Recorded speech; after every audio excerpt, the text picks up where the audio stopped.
Hello everyone, स्वागत है आपका अभी क्लासेस में। और झारखंड सामान्य ज्ञान का दूसरा वीडियो मैं आप सबों के समक्ष लेकर आ चुका हूं। यह पार्ट 2 है और पार्ट 1 हम लोग पढ़ चुके हैं। तो अगर आप पार्ट 1 नहीं देखे हैं तो डिस्क्रिप्शन में पड़े हुए लिंक से जरूर देखिएगा। इस पार्ट 2 में हम लोग झारखंड के भौगोलिक और प्रशासनिक परिचय के बारे में समझेंगे। झारखंड का अक्षांशीय देशांतरीय विस्तार कितना है, झारखंड में कितने जिले हैं, कौन से जिले किन राज्य के साथ सीमा साझा करता है, अनुमंडलों की संख्या, प्रमंडलों की संख्या और भी विभिन्न चीज़ें जो जुड़े हुए हैं इनसे झारखंड से, उन सबों को विस्तार से अध्ययन करेंगे। तो आइए बढ़ते हैं वीडियो में और समझते हैं झारखंड सामान्य ज्ञान का यह दूसरा पार्ट। सबसे पहले यह आपके सामने है झारखंड का एक विस्तृत मैप, जिसमें झारखंड के सभी 24 जिलों को दर्शाया गया है। आप एक बार इसे दोहरा सकते हैं कि सभी 24 जिले कौन कौन हैं। सबसे पहले हम लोग बात करेंगे झारखंड के सभी पड़ोसी राज्य जो उत्तर, दक्षिण, पूरब, पश्चिम में फैले हुए हैं। ऊपर की दिशा को हम उत्तर दिशा कहते हैं और नीचे की दिशा को हम दक्षिण दिशा कहते हैं, और जो इस तरफ की दिशा है इसे हम लोग पूर्व दिशा कहते हैं और इस दिशा को हम पश्चिम दिशा कहते हैं। इस प्रकार से 4 दिशाएं हैं। तो झारखंड में उत्तर दिशा में कौन सा राज्य सट रहा है, कौन से राज्य के साथ सीमा साझा हो रहा है, तो वह है बिहार। उसी प्रकार से दक्षिण में कौन से राज्य सटे हैं, तो वह है उड़ीसा। पूर्व में पश्चिम बंगाल है और पश्चिम में है छत्तीसगढ़। तो टोटल गिनती में 4 राज्य हो गए हैं। लेकिन एक और राज्य है जो झारखंड के साथ सीमा साझा करता है, वह राज्य है उत्तर प्रदेश। उत्तर प्रदेश की बात करें तो ना ही ये पश्चिम दिशा में है, ना ही ये उत्तर दिशा में है, उत्तर और पश्चिम के बीच में है, इसलिए हम इस दिशा को उत्तर पश्चिम कहेंगे। तो उत्तर प्रदेश झारखंड के उत्तर पश्चिम दिशा में अवस्थित है।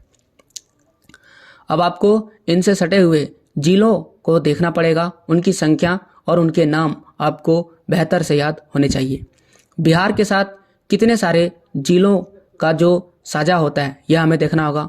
गढ़वा, पलामू, चतरा, हजारीबाग, कोडरमा, गिरिडीह, देवघर, दुमका और गोड्डा, साहिबगंज।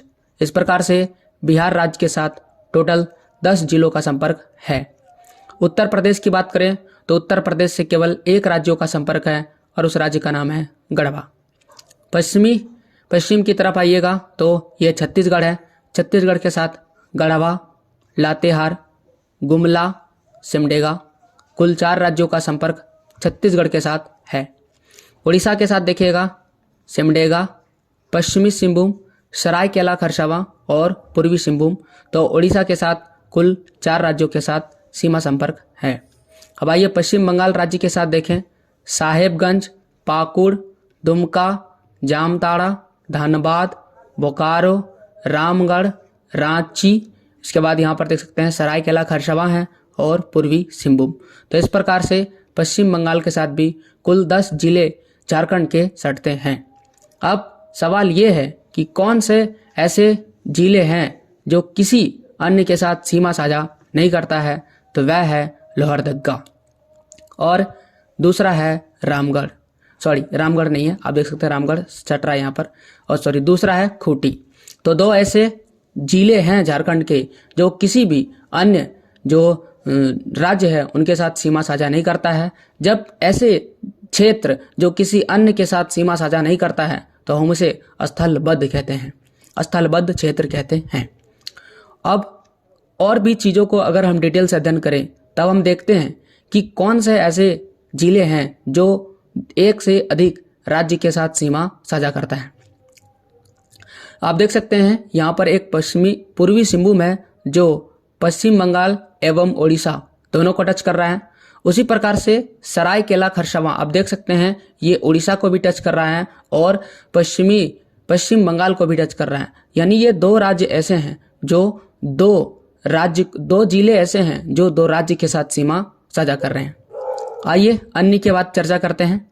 यहाँ पर आप देख सकते हैं कि यह जो सिमडेगा है यह भी 2 राज्य के साथ सीमा साझा कर रहा है। पहला उड़ीसा है और दूसरा है छत्तीसगढ़। उसी प्रकार से गढ़वा जो है यह भी 2 राज्यों के साथ सीमा साझा कर रहा है। हालांकि गढ़वा 3 है। तो पहला कौन है? उत्तर प्रदेश, दूसरा बिहार और तीसरा जो है छत्तीसगढ़। यानी गढ़वा एक ऐसा जिला है जो 3 राज्य के साथ सीमा साझा करता है।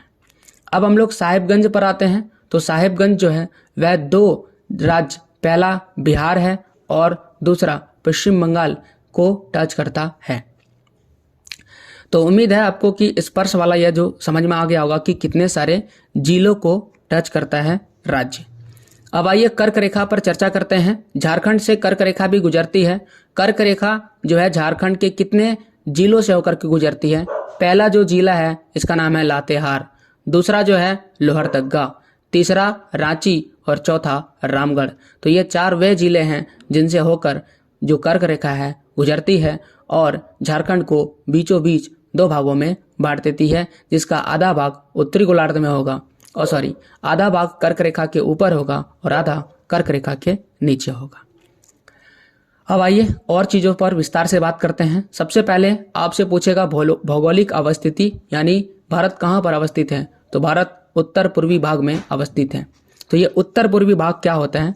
तो इसे समझने के लिए आइए आपको नक्शा में दिखाते हैं। ये भारत है। भारत का उत्तर वाला दिशा क्या होगा? उत्तर होगा और इस ओर की दिशा क्या होगा?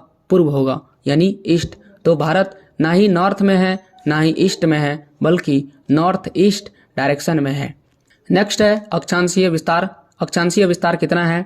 21 डिग्री 58 मिनट से 25 डिग्री 18 मिनट उत्तरी अक्षांश में इसका विस्तार फैला हुआ है। उसी प्रकार से देशांतरीय विस्तार की अगर हम बात करें, डिग्री 22 मिनट से लेकर के 87 डिग्री 57 मिनट तक फैला हुआ है। अगर आपको अक्षांश और देशांतर के बारे में नहीं पता है तो अक्षांश और देशांतर कुछ नहीं है, पृथ्वी पर खींची गई काल्पनिक रेखाएं हैं जिससे हमें किसी की भी अवस्थिति का पता चलता है। तो इस प्रकार से आपको अक्षांशीय और देशांतरीय विस्तार भी पता होना चाहिए। नोट कि यहाँ पर एक नोट डाउन कर देते हैं कि अगर आपको पृथ्वी पर अक्षांश रेखा और देशांतर रेखा का ज्ञान बिल्कुल भी नहीं है तो आप एक वीडियो जरूर देखें, ताकि आपको अक्षांश और देशांतर जो रेखाएं हैं इनका बेहतर समझ में हो जाए, ताकि आपको कभी भी किसी भी राज्य देश के बारे में अगर आप पढ़िएगा तो आपको अक्षांशीय और देशांतरीय विस्तार पढ़ना पड़ेगा।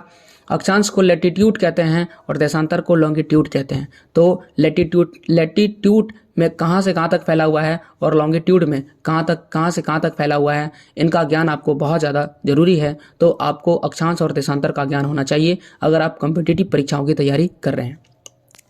अगर आपको इसका ज्ञान नहीं है तो आप कहीं से भी इसका वीडियो देख सकते हैं। अगर आपको नहीं मिलता है तो आप कमेंट करें, हम आपको इसका वीडियो प्रोवाइड करेंगे। वैसे क्लास 6 का जो एनसीईआरटी सॉल्यूशंस हम पहले से ही डाले हैं, एनसीईआरटी सॉल्यूशंस का अगर आप क्लास 6 का ज्योग्राफी वीडियो देखिएगा जो आपको अभी क्लासेस के प्लेलिस्ट में मिल जाएगा, वहाँ से भी आप इसे बेहतर तरीके से समझ सकते हैं।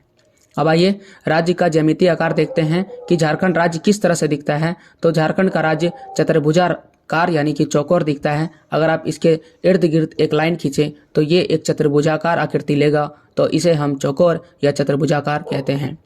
कुल भौगोलिक क्षेत्रफल का कितना? 2.42% झारखंड है, जिसकी लंबाई 380 और चौड़ाई 463 किलोमीटर में फैला हुआ है। अब बात करते हैं वही सब सारे सवाल जो हम पहले सिखाएं आपको अभी तुरंत नक्शों की मदद से, उसे एक बार हम लोग पढ़ के समझ लेते हैं ताकि और बेहतर समझ आ जाए। राज्य से सटे राज्यों की संख्या, यानी झारखंड राज्य से कितने राज्य सटे हुए हैं? 5, बिहार, उड़ीसा, पश्चिम बंगाल, छत्तीसगढ़ और उत्तर प्रदेश। जिलों की संख्या कितनी है? जिलों की संख्या 24 है। बिहार से कितने सारे जिले सटे हुए हैं? 10, साहिबगंज, गोड्डा, दुमका, देवघर, गिरिडीह, कोडरमा, हजारीबाग, चतरा, पलामू और गढ़वा। उत्तर प्रदेश से कितने जिले सटे हुए हैं? मात्र 1, जिनका नाम है गढ़वा। अब आता है छत्तीसगढ़ से सटे हुए झारखंड के जिले 4, गढ़वा, लातेहार, गुमला और सिमडेगा। उसी प्रकार से उड़ीसा से भी सटे जिलों की संख्या मात्र 4 है, सिमडेगा, पश्चिमी सिंहभूम, सरायकेला खरसावां और पूर्वी सिंहभूम। पश्चिम बंगाल से सटे झारखंड के जिलों की संख्या भी 10 है। यहाँ पर भी आपको 10 मिल रहा है बिहार से, और पश्चिम बंगाल में भी कितना है? 10 है। पूर्वी सिंहभूम, सरायकेला खरसावां, रांची, रामगढ़, बोकारो, धनबाद, जामताड़ा, दुमका, पाकुड़ और साहिबगंज। राज्य का सबसे पश्चिमी जिला कौन सा है? गढ़वा है। उसी प्रकार से सबसे उत्तरी जिला साहिबगंज है और सबसे दक्षिणी जिला कौन सा है? पश्चिमी सिंहभूम। उत्तर, दक्षिण, पूर्व, पश्चिम का ज्ञान मैंने आपको करा दिया था, एक बार आपको फिर से दिखा देते हैं। सबसे ऊपर की दिशा को हम उत्तर कहेंगे और उत्तर में कौन टच कर रहा है? साहिबगंज। उसी प्रकार से सबसे दक्षिण यानी साउथ में कौन सा होगा? पश्चिमी सिंहभूम होगा। और सबसे पूर्व में कौन सा होगा? सबसे पूर्व में भी साहिबगंज होगा। और सबसे पश्चिम में कौन सा होगा, सबसे पश्चिम में होगा गढ़वा। ये चीज़ देख लिए। चलिए नेक्स्ट आते हैं। अब आता है कि स्थलबद्ध। स्थलबद्ध का मतलब आपको बता चुके हैं कि दूसरे राज्य से सटे नहीं हैं। तो कौन सा है, मात्र दो ऐसे जिले हैं जो किसी भी जो राज्य के साथ सटा हुआ नहीं है। पहला लोहरदग्गा है और दूसरा है खूंटी। दो राज्य से सटे जिलों की संख्या, साहिबगंज, दुमका। तो साहिबगंज का है, यहाँ पर आपको साहिबगंज दिख रहा है, ये है दुमका। तो साहिबगंज दो राज्य से सटा हुआ है और दुमका भी दो राज्य से सटा है, बिहार और पश्चिम बंगाल। दूसरा है सिमडेगा। सिमडेगा आपको दिखा चुके थे, कहाँ पर सिमडेगा, ये देख सकते हैं सिमडेगा है, जो छत्तीसगढ़ और ओडिशा को टच करता है। और सरायकेला खरसावां और पूर्वी सिंहभूम और सरायकेला खरसावां जो है दो राज्यों के साथ सीमा साझा करता है। ऐसे 5 जिले हैं जो अन्य राज्यों के साथ सीमा साझा करता है, जिसमें 2 ये टच करता है। अब कौन सा ऐसा राज्य है, कौन सा ऐसा जिला है जो 3 राज्यों के साथ सीमा साझा करता है? मात्र एक ही जिला है जिसका नाम है गढ़वा। गढ़वा आपको स्पेशल याद रखना है क्योंकि ये कुछ खास है। तो ये 3 जो है राज्यों को टच करता है और ये एक ऐसा जिला है जो सबसे पश्चिम में अवस्थित है और ये मात्र एक ऐसा जिला है जो उत्तर प्रदेश को टच करता है। तो गढ़वा विशेष है, आप इसे जरूर याद रखिएगा। इससे तरह तरह के सवाल आपके परीक्षाओं में पूछ सकते हैं। अब सभी चीज़ों को समझने के बाद आइए हम लोग प्रमंडल को समझते हैं। प्रमंडल को समझने से पहले हम आपको यह समझाते हैं कि प्रमंडल होता क्या है। अगर आप राज्य को समझ चुके हैं तो राज्य से पहले हम लोग देखते हैं चीज़ों को। देखिए, राज्य से जो छोटा होता है उसे हम लोग प्रमंडल कहते हैं और प्रमंडल से जो छोटा होता है उसे हम लोग जिला कहते हैं और फिर जिला से जो छोटा होता है उसे हम अनुमंडल कहते हैं और अनुमंडल से भी छोटा क्या होता है, या तो प्रखंड होता है या अंचल होता है। तो अभी हम लोग जिला को आपको पढ़ा चुके हैं, 24 जिले हैं। अब इन जिलों को हम लोग क्या करेंगे, ग्रुपिंग करेंगे, अलग अलग ग्रुप में बांटेंगे। और ये सारी चीज़ें क्यों किया जाता है, ताकि प्रशासन क्या हो, ईजी हो सके। प्रशासन को आसान करने के लिए राज्यों को अलग अलग जो है भागों में बांटा जाता है। तो आइए प्रमंडल को समझते हैं। प्रमंडल को अगर हम समझें तो थोड़ा सा हमें इतिहास में आना पड़ेगा। सन 2000 ये वो समय है जब झारखंड का निर्माण हुआ। जब झारखंड का निर्माण हुआ तो झारखंड में मात्र 18 जिले थे और इन 18 जिलों को 4 भागों में बांटा गया था। तो इस प्रकार से झारखंड में 4 प्रमंडल थे। मैं आपको इतिहास की बात बता रहा हूँ, 4 प्रमंडल थे। कब? जब झारखंड राज्य का गठन हुआ था। पहला जो था पलामू प्रमंडल, यहाँ पर आप देख सकते हैं। दूसरा था उत्तरी छोटा नागपुर प्रमंडल, ये रहा। फिर आता है दक्षिणी छोटा नागपुर प्रमंडल और संथाल परगना प्रमंडल। अब हम बात करते हैं इसके बाद की कहानी में क्या हुआ। इसके बाद राज्यों में जो झारखंड राज्य है उसमें कई अन्य जिलों का गठन हुआ और इस प्रकार से धीरे धीरे 24 जिले बन गए और फिर प्रमंडलों की संख्या बढ़ गई और प्रमंडल की संख्या हो गई 5। अब उन 5 प्रमंडल को हम लोग यहाँ पर देख सकते हैं। पहला जो है पलामू प्रमंडल है। आपको प्रमंडल में जिलों की संख्या याद रखना है।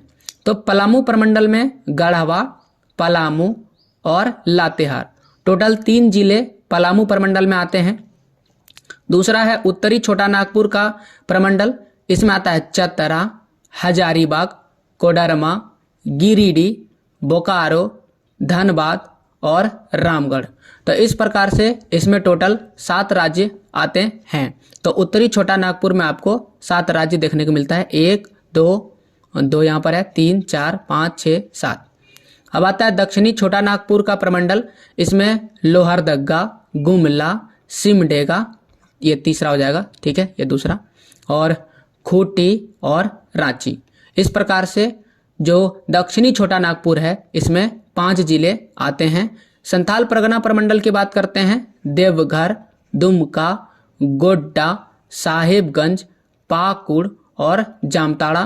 तो टोटल इसमें कितने आ जा रहे हैं, 6 जिले आ जा रहे हैं संथाल परगना में। और फिर आता है कोल्हान प्रमंडल, इसमें 3 जिले आते हैं, सरायकेला खरसावां, पश्चिमी सिंहभूम और पूर्वी सिंहभूम।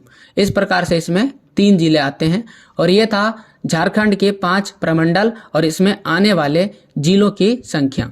लेकिन आपको इतना ही नहीं पढ़ना है, बल्कि आपको पढ़ना है कि इनके जो बड़े बड़े क्षेत्र हैं, इन सभी बड़े क्षेत्र में सबसे बड़ा कौन है, सबसे छोटा कौन है। तो आइए इस पर हम लोग देखते हैं। ये अंग्रेजी में लिखा हुआ है, अगर आपको अंग्रेजी में देखना है तो आप देख सकते हैं, सेम चीज़ है। ये देख सकते हैं पलामू प्रमंडल है, ये है संथाल परगना प्रमंडल। जो उत्तर है उसे अंग्रेजी में हम लोग नॉर्थ कहते हैं, तो यहाँ पर नॉर्थ छोटा नागपुर डिवीजन है और ये साउथ छोटा नागपुर डिवीजन है, यानी दक्षिणी जो छोटा नागपुर का प्रमंडल है, और लास्ट में कोल्हान प्रमंडल लिखा हुआ है। अब आइए एक और चीज देख लेते हैं कि क्षेत्रफल, इनसे जुड़े प्रश्न कि क्षेत्रफल की दृष्टि से राज्य का देश में कितना सा स्थान है? 15वां स्थान है, पहले भी जान चुके हैं पार्ट 1 के वीडियो में। प्रमंडलों की संख्या कुल कितनी है? 5 का नाम छोटा नागपुर, उत्तरी छोटा नागपुर, दक्षिणी छोटा नागपुर, संथाल परगना, पलामू और कोल्हान।